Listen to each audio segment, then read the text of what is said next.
예, 우리 지금 큐티 본문이 에스겔서이죠. 선지서가 조금 늘 어렵죠. 선지서에 있는 내용들이 사실 우리가 개인적으로 묵상하기에 좀 어려움들이 있습니다.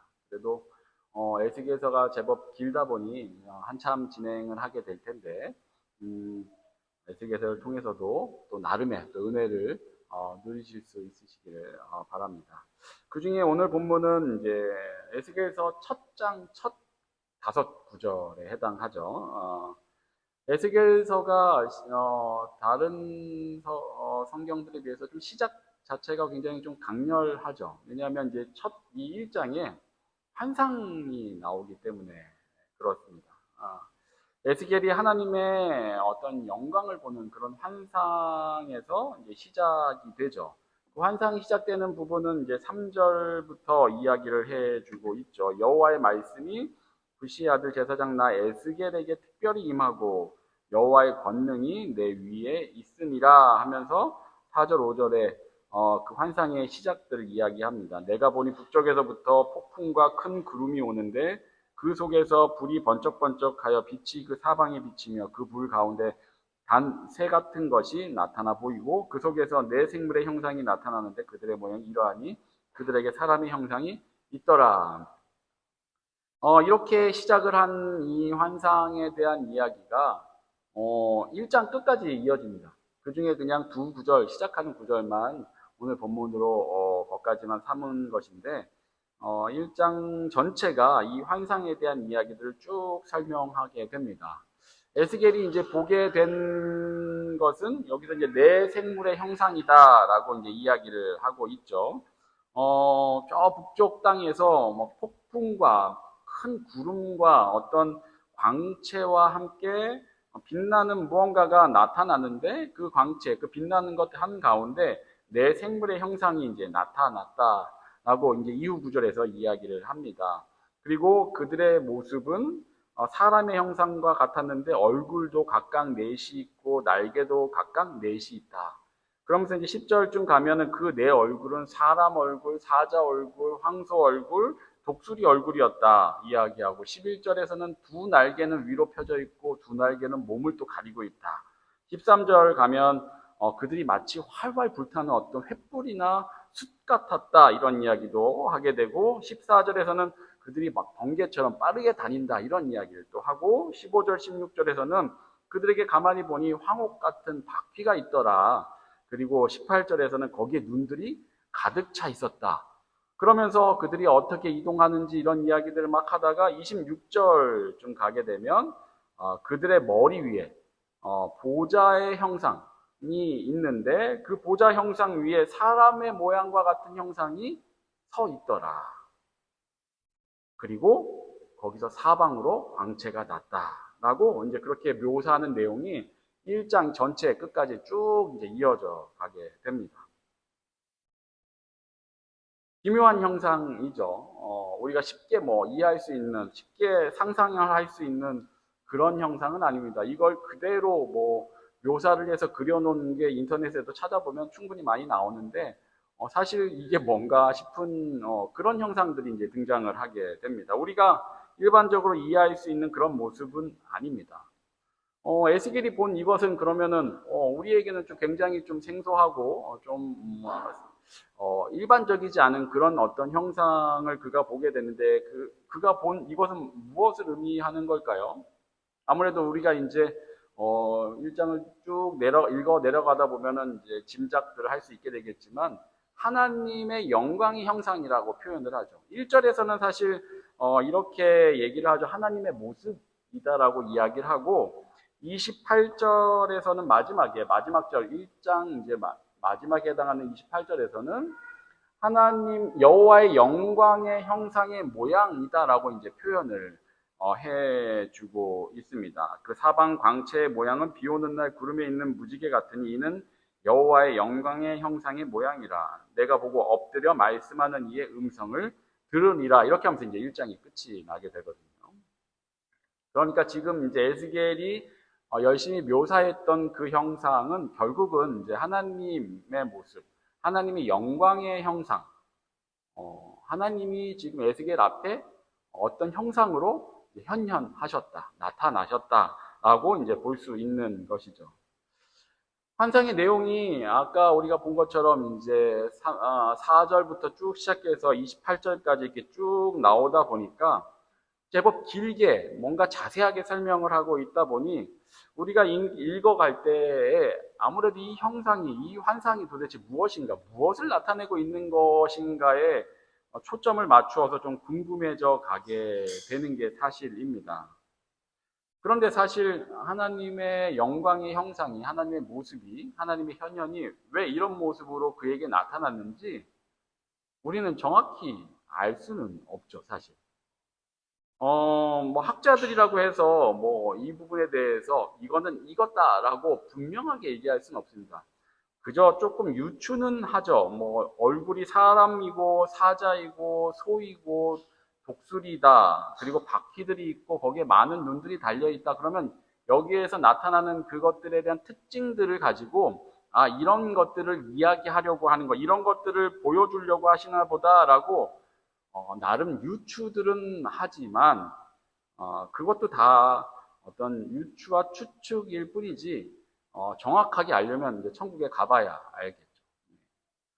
이 부분에 대한 해석은 뭐 분명하게 누구도 우리가 자신 있게 할 수 없습니다.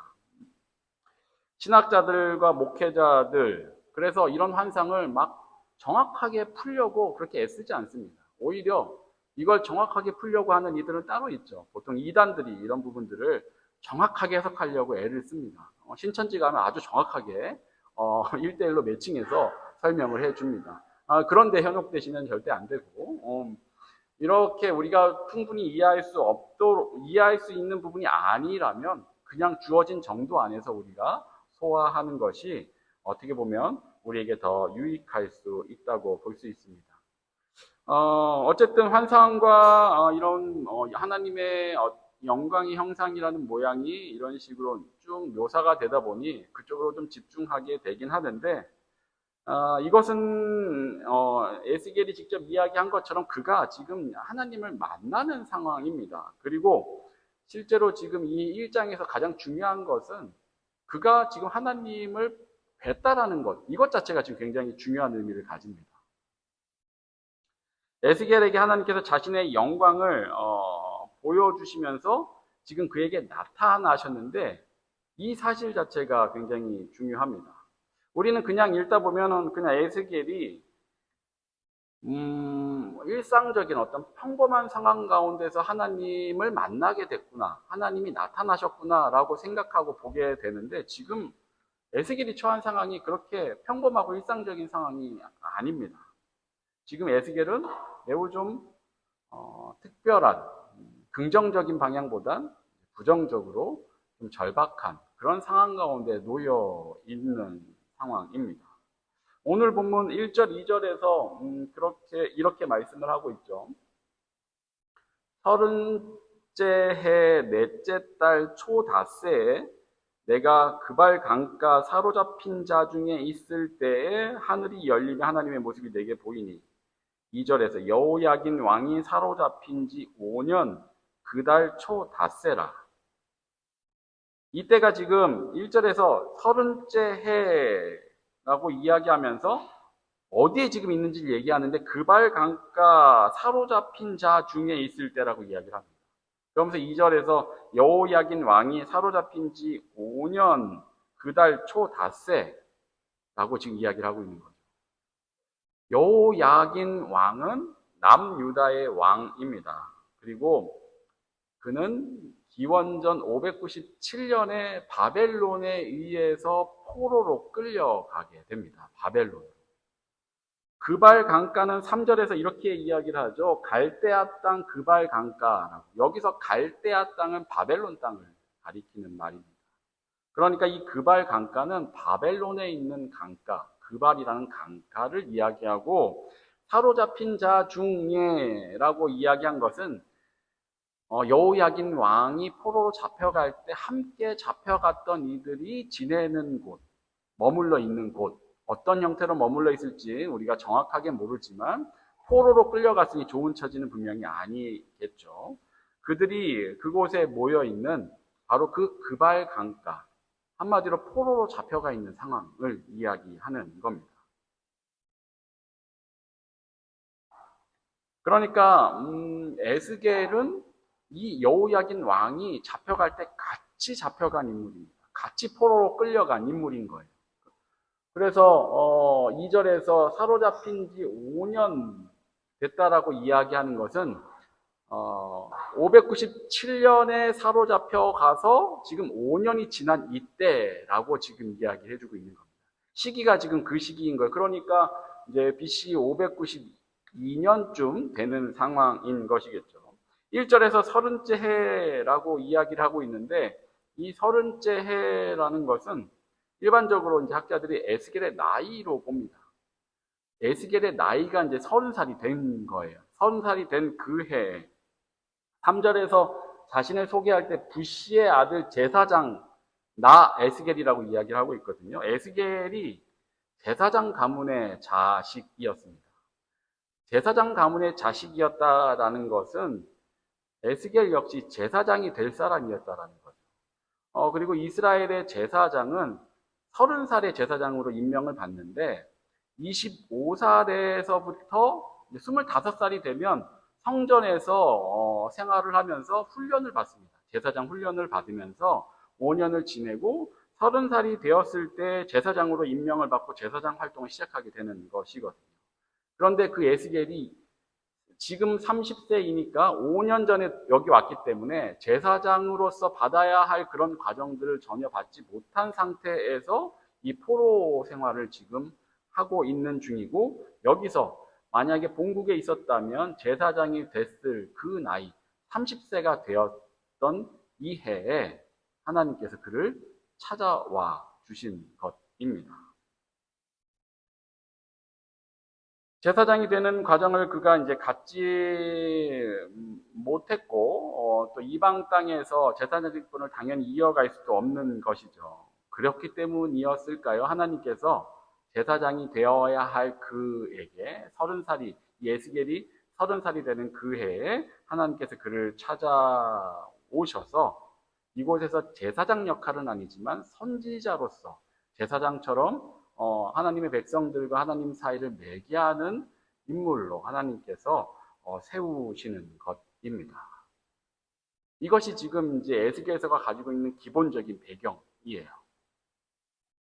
그렇게 이제 에스겔은 이 바벨론 땅에서 포로로 잡혀간 하나님의 백성들, 이스라엘 백성들을 위해서 하나님의 메시지들을 굉장히 그 다른 선지자들과는 다른 모습으로 굉장히 고충을 많이 겪으면서 그 메시지를 이제 전하게 되는데, 그 선지자의 삶을 시작하는 이 시점에 우리는 이렇게 해서 이제 에스겔 선지자가 선지자 활동을, 하나님의 메시지를 전하게 되는구나라고 넘어가게 되는데, 사실 이 시점에 에스겔은 그 누구보다도 의아함이 하나 생겨 있게 됩니다. 의문이 생겨 있게 되는데, 그게 뭐냐면 이게 이제 아무래도 이스라엘의 제사장이기 때문에 더 느낄 수 있는 바이긴 한데, 하나님의 영광이 이 바벨론 땅에 나타났다는 것 자체가 이에게 굉장히 의아한 일입니다. 하나님의 영광은 이스라엘 백성들에게는 예루살렘 성전과 이스라엘 백성들에게는 있어야 하는 것이거든요. 그런데 이곳은 지금 우상 숭배가 가득한, 죄악이 가득한 바벨론 땅입니다. 그런데 에스겔이 이곳에서 하나님의 영광의 형상을 마주하고 있는 것이거든요. 이것 자체가 에스겔에게도 굉장히 충격적인 일일 수밖에 없습니다. 그래서 앞에서 말씀드렸던 것처럼 지금 이 이방 땅에서 하나님의 영광의 형상이 에스겔에게 나타난 것 자체가 지금 굉장히 놀라운 일인 겁니다. 그리고 우리에게 중요한 메시지를 주고 있는 것이죠. 이스라엘 백성들 보기에 거룩한 하나님의 영광이 지금 이 더러운 이방족 속의 땅에 나타나면 안 되는 것이죠. 이와 같은 일은 있어서는 안 되는 일인 겁니다. 그런데 이 의문이 11장에 가서 해결이 됩니다. 11장 16절에 하나님께서 이런 말씀을 하십니다. 그런즉 너는 말하기를 주 여호와의 말씀에 내가 비록 그들을 멀리 이방인 가운데로 쫓아내어 여러 나라에 흩었으나 그들이 도달한 나라들에서 내가 잠깐 그들에게 성소가 되리라 하셨다. 11장까지 여기서 계속 나타나는 이야기는 이스라엘의 패역함에 대해서 하나님께서 고발을 하십니다. 계속 진노하시면서 이스라엘의 죄악상들을 계속해서 이야기하시는데 이 11장 16절에서 이렇게 말씀을 하시는 겁니다. 내가 비록 그들을 멀리 이방인 가운데로 쫓아내어 여러 나라에 흩었으나 그들이 도달한 나라에서 내가 잠깐 그들에게 성소가 되리라. 오늘 본문의 이때로부터 약 6년 뒤 기원전 586년이 되면 남유다가 완전히 패망을 하게 됩니다. 그리고 예루살렘 성전도 파괴되게 됩니다. 북이스라엘에 이어서 남유다까지 하나님의 백성들의 나라가 모두 패망을 하게 돼버리게 됩니다. 그 시기가 된 것이죠. 이것은 그들이 하나님을 버렸기 때문이죠. 하나님은 수없이 그들에게 돌아오라고, 하나님을 바르게 섬기라고 수없이 말씀하셨고 선지자들을 통해 외치셨지만 그들이 결국 돌이키지 못했습니다. 그들의 패망은 그런 그들에 대한 하나님의 징계에 해당할 수 있습니다. 하지만 결국 끝까지 하나님께 돌아오지 못한 그들이 스스로 자초한 일인 것은 분명하죠.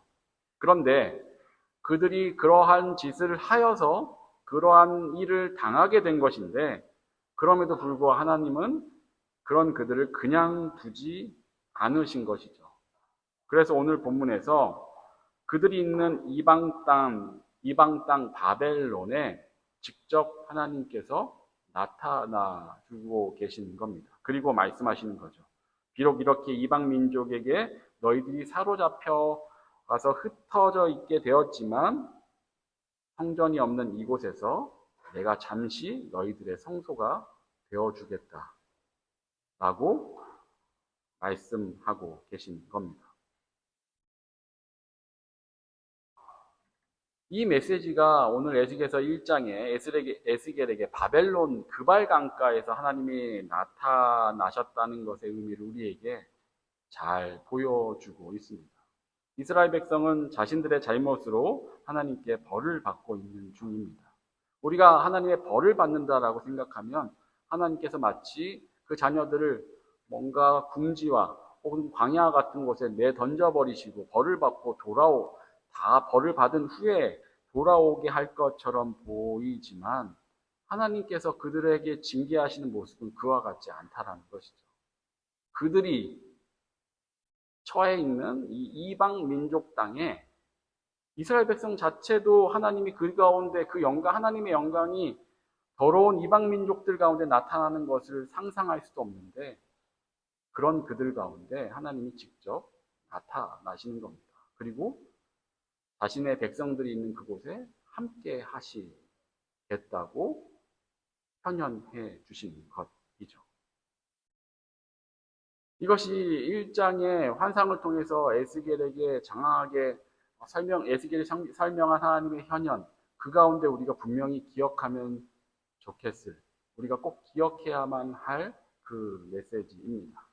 오늘날 우리도 하나님에 대해서 많이 오해하는 경우들이 참 많이 있는 것 같습니다. 내가 하나님 말씀대로 선하고 신실하게 살아야만 하나님께서 나와 함께 하신다라고 여길 때들이 많이 있는 것이죠. 하지만 그렇지 않죠. 하나님은 우리의 모든 걸 이미 다 아십니다. 우리의 죄악상, 우리의 추함, 우리의 더러움, 혹은 우리의 잘하는 것까지도 하나님은 다 이미 아십니다. 물론 때때로 우리의 잘못된 모습 때문에 하나님께서 아버지의 마음으로 우리를 혼내실 때도 있을 수 있겠죠. 하지만 아버지의 마음으로 그와 같이 하실 때는 있겠지만 그렇다고 해서 하나님께서 우리를 마치 버려놓듯이 스스로 잘 깨닫고 돌아오라고 내팽겨쳐 놓지 않으신다라는 겁니다.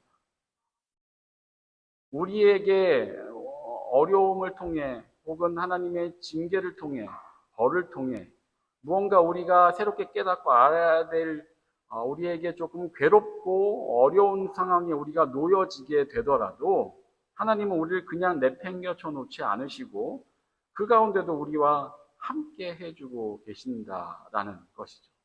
이게 오늘 말씀에 바벨론 땅에 나타나신 그 하나님, 에스겔, 바벨론 땅 그발 강가에 있는 에스겔에게 나타나신 하나님을 통해서 오늘날 우리가 함께 깨달을 수 있는 바가 되는 것입니다.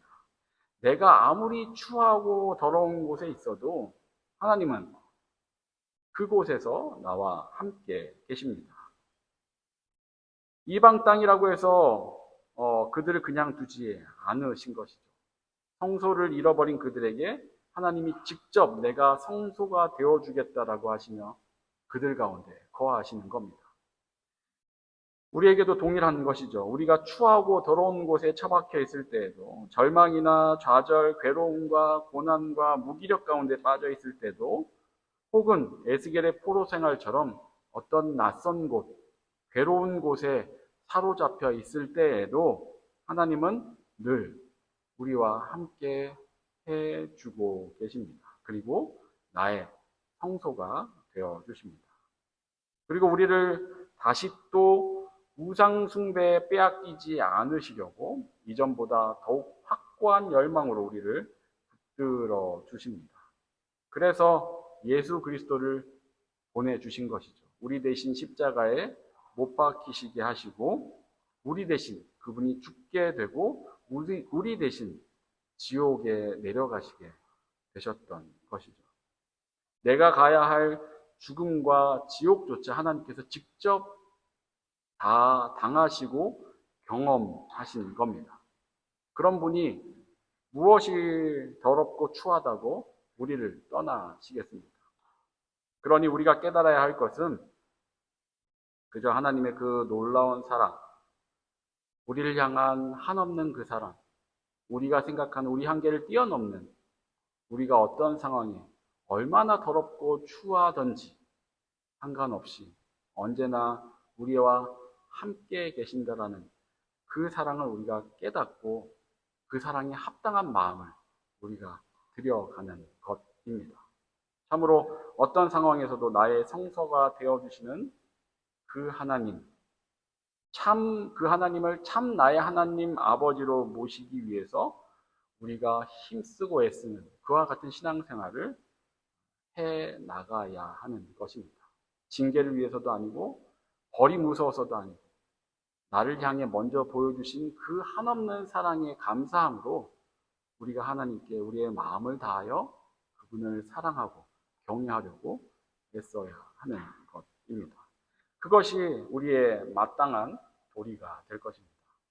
오늘 에스겔서 1장에 이방 민족 더러운 땅 그 그발 강가의 에스겔에게 하나님께서 나타나셔서 내가 너희의 성소가 되어주시겠다라고 하신 그 하나님의 마음을 우리가 다시금 잘 기억하면서 그 사랑이 나에게도 에스겔이 누린 것보다 그 당시 그들이 누린 것보다 우리에게 더 크게 주어져 있다는 것, 예수 그리스도를 통해서 더 큰 은혜로 주어져 있다는 것 우리가 기억하면서 그 사랑 안에서 우리가 하나님을 보다 더 사랑하기 위해 힘쓰고 애쓰는 그런 저와 여러분 되시길 진심으로 축원합니다.